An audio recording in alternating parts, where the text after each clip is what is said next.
तो दोस्तों बहुत बहुत स्वागत है आप सभी लोगों का हमारे इस चैनल पर। दोस्तों इस सेगमेंट में है आज हम बहुत ही प्रसिद्ध कहानी बूढ़ी काकी का पाठ करेंगे, जिसके लेखक हैं मुंशी प्रेमचंद। तो बहुत ज़्यादा बात न करते हुए चलिए सीधे कहानी की शुरुआत करते हैं। बुढ़ापा बहुधा बचपन का पुनरागमन हुआ करता है। बूढ़ी काकी में जिह्वा स्वाद के सिवा और कोई चेष्टा शेष ना थी और ना अपने कष्टों की ओर आकर्षित करने का रोने के अतिरिक्त कोई दूसरा सहारा ही। समस्त इंद्रियां, नेत्र, हाथ और पैर जवाब दे चुके थे। पृथ्वी पर पड़ी रहती और घर वाले कोई बात उनकी इच्छा के प्रतिकूल करते, भोजन का समय टल जाता या उसका परिमाण पूर्ण ना होता, अथवा बाजार से कोई वस्तु आती और उन्हें न मिलती तो वे रोने लगती थीं। उनका रोना सिसकना साधारण रोना न था, वे गला फाड़ फाड़ कर रोती थीं।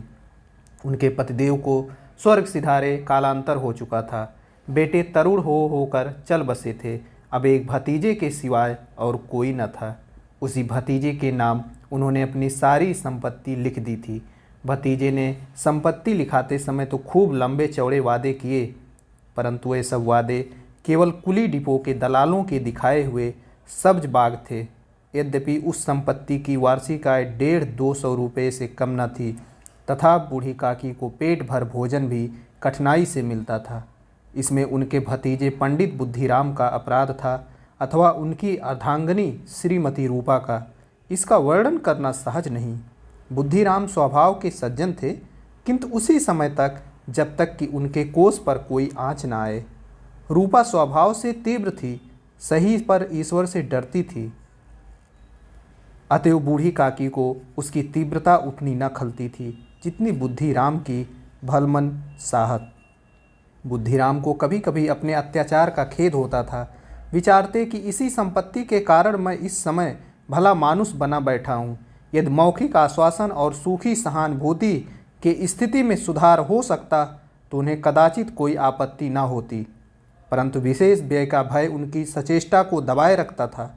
यहाँ तक कि यदि द्वार पर कोई भला आदमी बैठा होता और बूढ़ी काकी उस समय अपना राग अलापने लगती तो आग हो जाते और घर में आकर उन्हें जोर से डांटते। लड़कों को बुढ़ों से स्वाभाविक विद्वेष होता ही है, और फिर जब माता पिता का यह रंग देखते तो बूढ़ी काकी को और सताया करते। कोई चुटकी काटकर भागता, कोई उन पर पानी की कुल्ली कर देता। काकी चीख मारकर रोती, परंतु यह बात प्रसिद्ध थी कि वह केवल खाने के लिए रोती हैं। अतएव उनके संताप और आर्तनाद पर कोई ध्यान नहीं देता था। हाँ, काकी क्रोधातुर होकर बच्चों को गालियां देने लगती तो रूपा घटना स्थल पर आ पहुंचती। इस भय से काकी अपनी जिह्वा कृपाण का कदाचित ही प्रयोग करती थी। यद्यपि उपद्रव शांति का यह उपाय रोने से कहीं अधिक उपयुक्त था। संपूर्ण परिवार में यदि काकी से किसी को अनुराग था तो वह बुद्धिराम की छोटी लड़की लाडली थी। लाडली अपने दोनों भाइयों के भय से अपने हिस्से की मिठाई चबेना बूढ़ी काकी के पास बैठकर खाया करती थी। यही उसका रक्षागार था, और यद्यपि काकी की शरण उनकी लोलुपता के कारण बहुत महंगी पड़ती थी तथा भाइयों के अन्याय से कहीं सुलभ थी, इसी स्वार्थ अनुकूलता ने उन दोनों में सहानुभूति का आरोपण कर दिया था। रात का समय था। बुद्धिराम के द्वार पर शहनाई बज रही थी और गांव के बच्चों का झुंड विस्मयपूर्ण नेत्रों से गाने का रसास्वादन कर रहा था। चारपाइयों पर मेहमान विश्राम करते हुए नाइयों से मुक्तियाँ लगवा रहे थे। समीप ही खड़ा हुआ भाट बिरदावली सुना रहा था और कुछ भावुक मेहमानों की वाह वाह पर ऐसा खुश हो रहा था मानो इस वाह वाह का यथार्थ में वही अधिकारी है। दो एक अंग्रेजी पढ़े हुए नवयुवक इन व्यवहारों से उदासीन थे। वे इस गंवार मंडली में बोलना अथवा सम्मिलित होना अपनी प्रतिष्ठा के प्रतिकूल समझते थे। आज बुद्धिराम के बड़े लड़के सुखराम का तिलक आया है या उसी का उत्सव है। घर के भीतर स्त्रियां गा रही थीं और रूपा मेहमानों के लिए भोजन के प्रबंध में व्यस्त थी। भट्टियों पर कड़ाह चढ़ रहे थे। एक में पूड़ियाँ कचौड़ियाँ निकल रही थीं, दूसरे में अन्य पकवान बनते थे। एक बड़े हंडे में मसालेदार तरकारी पक रही थी। घी और मसाले की क्षुधावर्धक सुगंधी चारों ओर फैली हुई थी।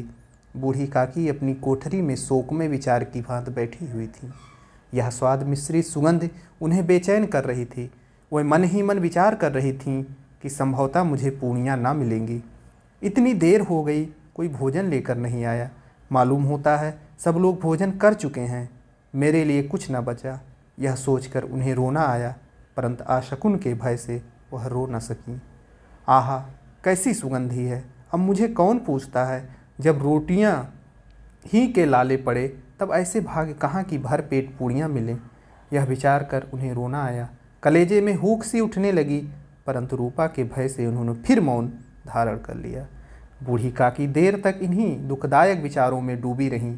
घी और मसालों की सुगंधी रह रह कर मन को आपे से बाहर किए देती थी। मुंह में पानी भर भर आता था। पूड़ियों का स्वाद स्मरण करके हृदय में गुदगुदी होने लगती थी। किसे पुकारूं? आज लाडली बेटी भी नहीं आई। दोनों छोकरे सदा दिक किया करते हैं, आज उनका भी कहीं पता नहीं। कुछ मालूम तो होता कि क्या बन रहा है। बूढ़ी काकी की कल्पना में पूड़ियों की तस्वीर नाचने लगी। खूब लाल लाल फूली फूली नरम नरम होंगी। रूपा ने भली भांत मोयन दिया होगा। कचौड़ियों में अजवाइन और इलायची की महक आ रही होगी। एक पूड़ी मिलती तो जरा हाथ में लेकर देखती। क्यों ना चलकर कड़ाह के सामने ही बैठूं? पूड़ियाँ छन छन कर तैरती होंगी, कड़ाह से गरम गरम निकलकर थाल में रखी जाती होंगी। फूल हम घर में भी सूंघ सकते हैं, परंतु वाटिका में कुछ और बात होती है। इस प्रकार निर्णय करके बूढ़ी काकी उकड़ू बैठकर हाथों के बाल सरकती हुई बड़ी कठिनाई से चौखट से उतरी और धीरे धीरे रेंगती हुई कड़ाह के पास आ बैठी।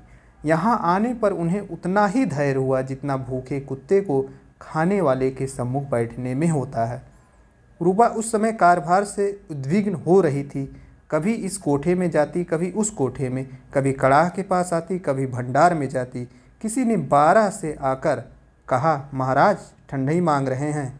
ठंडई देने लगी। इतने में फिर किसी ने कहा, भाट आया है, उसे कुछ दे दो।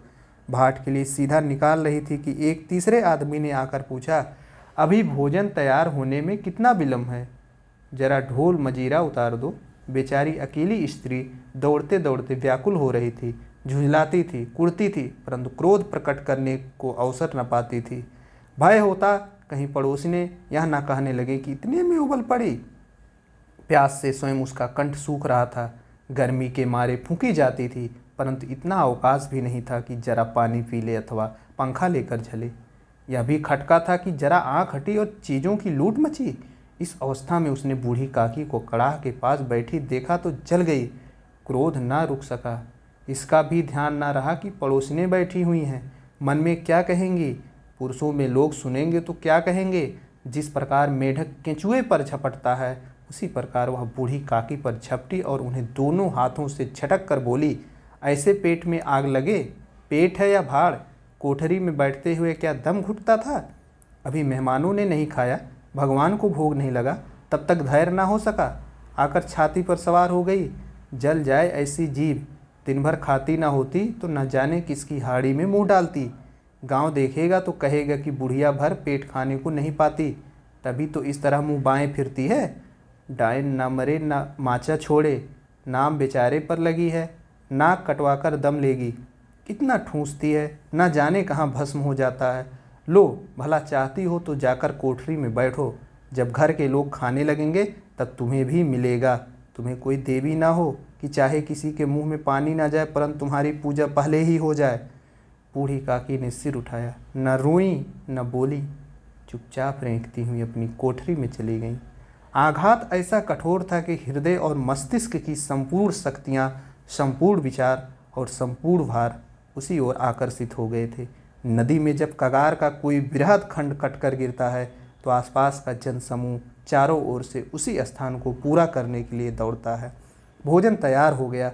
आंगन में पत्तलें पड़ गईं। मेहमान खाने लगे। स्त्रियों ने जेवनार गीत गाना आरंभ कर दिया। मेहमानों के नाई और सेवकगण भी उसी मंडली के साथ किंतु कुछ हट कर भोजन करने बैठे थे, परंतु सभ्यता अनुसार जब तक सब के सब खाना ना खा चुके कोई उठ नहीं सकता था। दो एक मेहमान जो कुछ पढ़े लिखे थे, सेवकों के दीर्घाधार पर झुंझला रहे थे, वे इस बंधन को व्यर्थ और बेसिर पैर की बात समझते थे। बूढ़ी काकी अपनी कोठरी में जाकर पश्चाताप कर रही थी कि मैं कहाँ से वहाँ गई। उन्हें रूपा पर क्रोध नहीं था, अपनी जल्दबाजी पर दुख था। सच ही तो है, जब तक मेहमान लोग भोजन कर ना चुकेंगे घर वाले कैसे खाएंगे। मुझसे इतनी देर भी ना रहा गया। सबके सामने पानी गया। अब जब तक कोई बुलाने न आएगा न जाऊंगी। मन ही मन इसी प्रकार का विचार कर वह बुलाने की प्रतीक्षा करने लगी। परंतु घी की रुचिकर सुबास बड़ी धैर्य परीक्षक होती हो रही थी। उन्हें एक एक पल एक एक युग के समान मालूम होता था। अब पत्तल बिछ गई होगी, अब मेहमान आ गए होंगे, हाथ पैर धो रहे हैं, नाई पानी दे रहा है, मालूम होता है लोग खाने बैठ गए, जेवनार गाया जा रहा है। यह विचार कर वह मन को बहलाने के लिए लेट गई। धीरे धीरे एक गीत गुनगुनाने लगी। उन्हें मालूम हुआ कि मुझे गाते देर हो गई। क्या इतनी देर तक लोग भोजन ही कर रहे होंगे? किसी की आवाज़ नहीं सुनाई देती। अवश्य लोग खा पी कर चले गए, मुझे कोई बुलाने नहीं आया। रूपा चिढ़ गई है, क्या जाने ना बुलाए। सोचती हो कि आप ही आवेंगी। वह कोई मेहमान तो नहीं जो उन्हें बुलाऊं। बूढ़ी काकी चलने के लिए तैयार हुई। यह विश्वास कि 1 मिनट में पूड़ियाँ और मसालेदार तरकारियाँ सामने आएंगी उनकी स्वादेंद्रियों को गुदगुदाने लगा। उन्होंने मन में तरह तरह के मंसूबे बांधे। तरकारी से पूड़ियाँ खाऊंगी, फिर दही और शक्कर से कचौरियाँ रायते के साथ मज़ेदार मालूम होंगी। चाहे कोई बुरा माने चाहे भला, मैं तो मांग मांग कर खाऊंगी। यही ना लोग कहेंगे कि इन्हें विचार नहीं। कहा करें, इतने दिन के बाद पूड़ियाँ मिल रही हैं तो मुंह जूठा करके थोड़े ही उठ आऊँगी। वह उकड़ू बैठकर हाथों के बल सरकती हुई आंगन में आई। परंतु हाय दुर्भाग्य, अभिलाषा ने अपने पुराने स्वभाव के अनुसार समय की मिथ्या कल्पना की थी। मेहमान मंडली अभी बैठी हुई थी। कोई खाकर उंगलियां चाटता, कोई तिरछी नेत्रों से देखता था कि और लोग अभी खा रहे हैं या नहीं। कोई इस चिंता में था कि पत्तल पर पूड़ियाँ छूटी जाती हैं, किसी तरह इन्हें भीतर रख लेता। कोई दही खाकर जीभ चटकारता था, परंतु दूसरा दोना मांगते संकोच करता था। कितने में बूढ़ी काकी रेंगती हुई उनके बीच में जा पहुंची। कई आदमी चौंक कर उठ खड़े हुए, पुकारने लगे, अरे यह बुढ़िया कौन है? यह कहाँ से आ गई? देखो किसी को ना छू ले। पंडित बुद्धिराम काकी को देखते ही क्रोध से तिलमिला गए। पूड़ियों का थाल लिए खड़े थे। थाल को जमीन पर पटक दिया और जिस प्रकार निर्दय महाजन अपने किसी बेईमान और भगोड़े कर्जदार को देखते ही झपट कर उसका टेटुआ पकड़ लेता है, उसी तरह लपक कर उन्होंने बूढ़ी काकी के दोनों हाथ पकड़े और घसीटते हुए लाकर उन्हें अंधेरी कोठरी में धम से पटक दिया। आशारूपी वाटिका लू के एक ही झोंके से नष्ट विनष्ट हो गई। मेहमानों ने भोजन किया, घर वालों ने भोजन किया, बाजे वाले धोबी चमार भी भोजन कर चुके, परंतु बूढ़ी काकी को किसी ने न पूछा। बुद्धिराम और रूपा दोनों ही बूढ़ी काकी को उनकी निर्लजता के लिए दंड देने का निश्चय कर चुके थे। उनके बुढ़ापे पर, दीनता पर, हतज्ञान पर किसी को करुणा न आती थी। अकेली लाडली उनके लिए कुढ़ रही थी। लाडली को काकी से अत्यंत प्रेम था। बेचारी भोली लड़की थी। बाल विनोद और चंचलता की उसमें गंध तक न थी। दोनों बार बार जब उसके माता पिता ने काकी को निर्दयता से घसीटा तो लाडली का हृदय ऐंठ कर रह गया। वह झुंझला रही थी कि यह लोग काकी को क्यों बहुत सी पूड़ियाँ नहीं दे देते। क्या मेहमान सब की सब खा जाएंगे? और यदि काकी ने मेहमानों से पहले खा लिया तो क्या बिगड़ जाएगा? वह काकी के पास जाकर उन्हें धैर्य देना चाहती थी, परंतु माता के भय से ना जाती थी। उसने अपने हिस्से की पूड़ियाँ बिल्कुल न खाईं।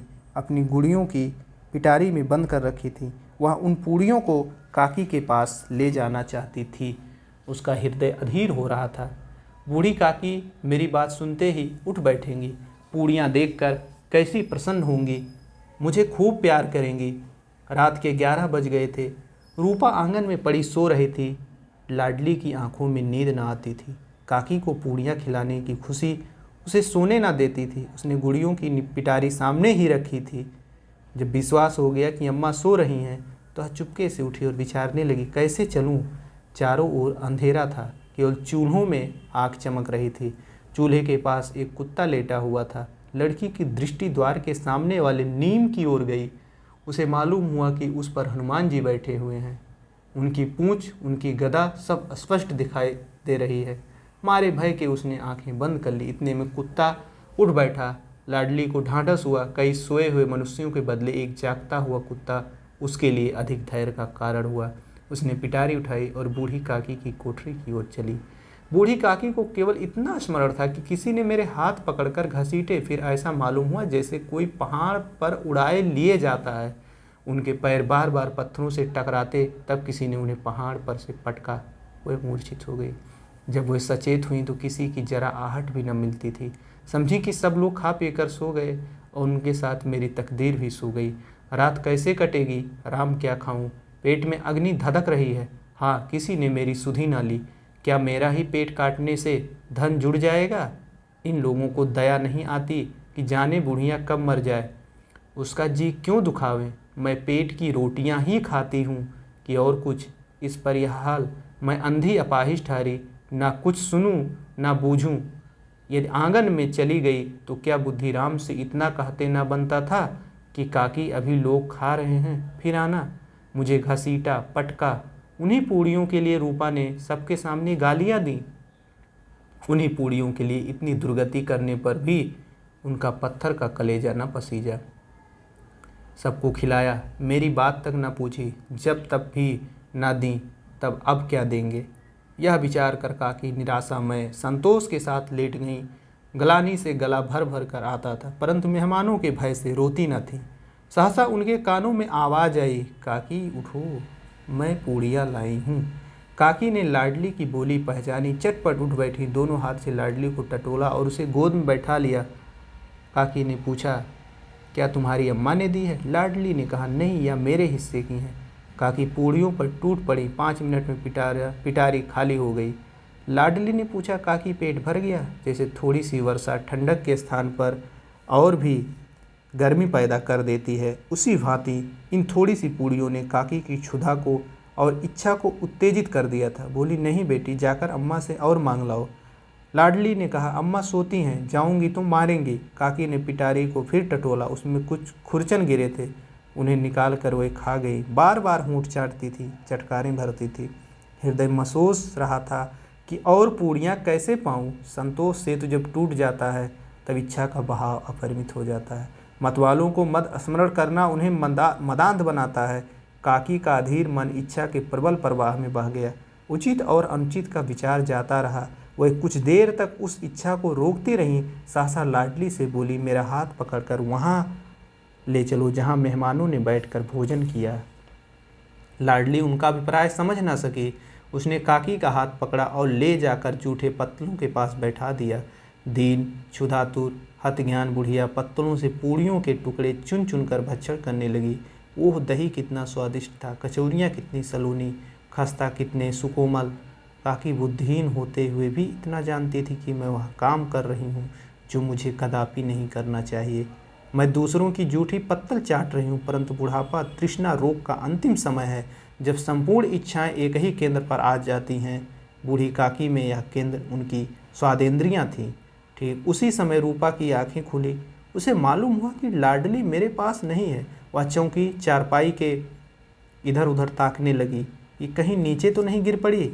उसे वहां न पाकर वह उठ बैठी तो क्या देखती कि लाडली जूठे पत्तलों के पास चुपचाप खड़ी है और बूढ़ी काकी पत्तलों पर से पूड़ियों के टुकड़े उठा उठा कर खा रही हैं। रूपा का हृदय सन्न हो गया। किसी गाय की गर्दन पर छुरी चलते देखकर जो अवस्था उसकी होती है, वही उस समय हुई। एक ब्राह्मणी दूसरों की जूठी पत्तल टटोले, इससे अधिक शोकमय दृश्य असंभव था। पूड़ियों के कुछ ग्रासों के लिए उसकी चचेरी सास ऐसा पतित और निकृष्ट कर्म कर रही है, यह वह दृश्य था जिसे देखकर देखने वालों के हृदय कांप उठते हैं। ऐसा प्रतीत होता मानो जमीन रुक गई, आसमान चक्कर खा रहा है, संसार पर कोई नई विपत्ति आने वाली है। रूपा को क्रोध न आया। शोक के सम्मुख क्रोध कहाँ, करुणा और भय से उसकी आंखें भर आईं। इस अधर्म के पाप का भागी कौन? उसने सच्चे हृदय से गगन मंडल की ओर हाथ उठाकर कहा, परमात्मा, मेरे बच्चों पर दया करो, इस अधर्म का दंड मुझे दो, नहीं तो मेरा सत्यानाश हो जाएगा। रूपा को अपनी स्वार्थपरता और अन्याय इस प्रकार प्रत्यक्ष रूप में कभी न देख पड़े थे।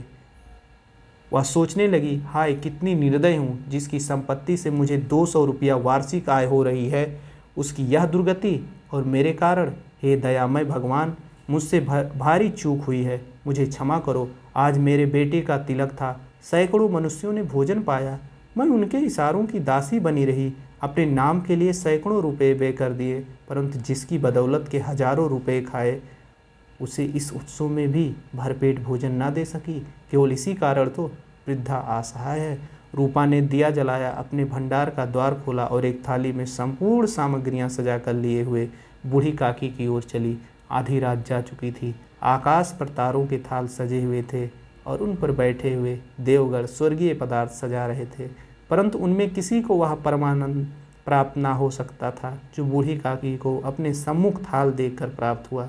रूपा ने कंठावरुद्ध स्वर में कहा, काकी उठो, भोजन कर लो। मुझसे आज बड़ी भूल हुई, उसका बुरा न मानना। परमात्मा से प्रार्थना कर दो कि वह मेरा अपराध क्षमा कर दे। भोले भाले बच्चों की भांति जो मिठाइयाँ पाकर मार और तिरस्कार सब भूल जाता है, बूढ़ी काकी वैसे ही सब भुलाकर बैठी हुई खाना खा रही थी। उनके एक एक रोए से सच्ची सदिच्छाएं निकल रही थीं और रूपा बैठी इस स्वर्गीय दृश्य का आनंद लेने में निमग्न थी। बस इतनी सी ही ये कहानी थी। अगर अच्छी लगी हो तो आप लाइक करें और हमारे चैनल को सब्सक्राइब करें, शेयर करें। Thank you so much.